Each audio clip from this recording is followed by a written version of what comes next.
इस वक्त हमारे साथ पूर्व मुख्यमंत्री पृथ्वीराज चौहान मौजूद हैं। सर, आपने मोदी की गारंटी जो कैंपेन है उस पर आपत्ति जताई है। आपत्ति जताने के पीछे का कारण क्या है?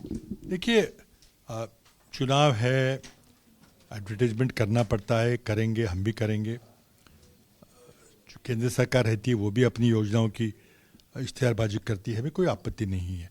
हमें आपत्ति है किसी एक व्यक्ति का प्रमोशन करना गलत है, चाहे वो किसी भी पद पे बैठा हो। इसलिए हमारी ऑब्जेक्शन मोदी की गारंटी कैंपेन जो सरकारी पैसे से चल रहा है उसके लिए हमारी ऑब्जेक्शन है। अगर भाजपा अपने पैसे से मोदी की गारंटी कैंपेन करे तो हमें कोई आपत्ति नहीं है। देखिए, एक बात साफ है कि मोदी अपना पर्सनालिटी कल्ट डेवलप कर रहे हैं। एक तानाशाही की ओर सरकार जा रही है। कोई बीजेपी में कोई और लीडर इम्पोर्टेंट नहीं है, मंत्रिमंडल में कोई और इम्पोर्टेंट नहीं है, आरएसएस में कोई इम्पोर्टेंट नहीं है, सिर्फ मोदी मोदी मोदी। अगर उस तरह की आपको एक प्रोजेक्ट करना है मोदी को तो हमें कोई आपत्ति नहीं, लेकिन सरकारी पैसे से करना गलत है। इसका हम इलेक्शन कमीशन से ये बात हमने उठाई है कि अब तक जो भी पैसा मोदी की गारंटी कैंपेन में सरकारी खजाने से खर्चा हुआ है वो सारा वसूला जाए बीजेपी से या नरेंद्र मोदी से, और आगे अगर कोई कैंपेन चलाना है तो अपने पैसे से चलाए। भाजपा अपने पैसे से चलाए, लेकिन सरकारी पैसे से चलाना गलत होगा।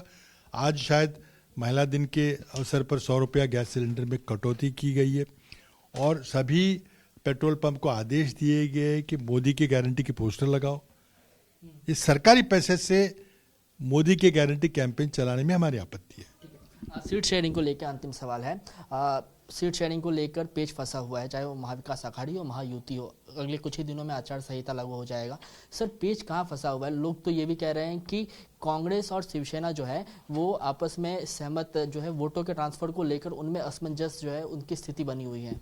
देखिए, ऐसे कुछ नहीं है। आप देखिए कि बीजेपी में भी सीटों के बंटवारे में दिक्कत आ रही है। ये तो जब 3, 4, 5 पार्टियां इकट्ठी होती है तो अपना अपना क्लेम सभी आगे रखते हैं, तो इसमें कोई चिंता की बात नहीं है। कोई बुनियादी मतभेद हम में नहीं है।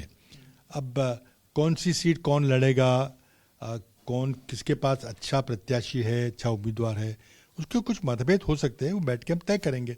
लेकिन कोई बुनियादी मतभेद या कोई आपने जैसे कहा जैसे कोई सवाल ही नहीं उठता।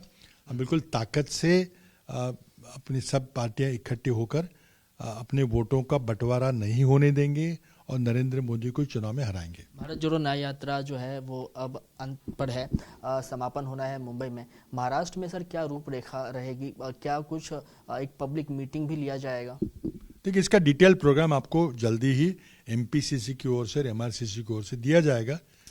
यात्रा महाराष्ट्र में कुछ 4-5 दिन चलेगी और अंतिम चैत्य भूमि में जाके यात्रा समाप्त होगी। उसके अगले दिन इंडिया आघाड़ी की एक बड़ी पब्लिक रैली होने वाली है।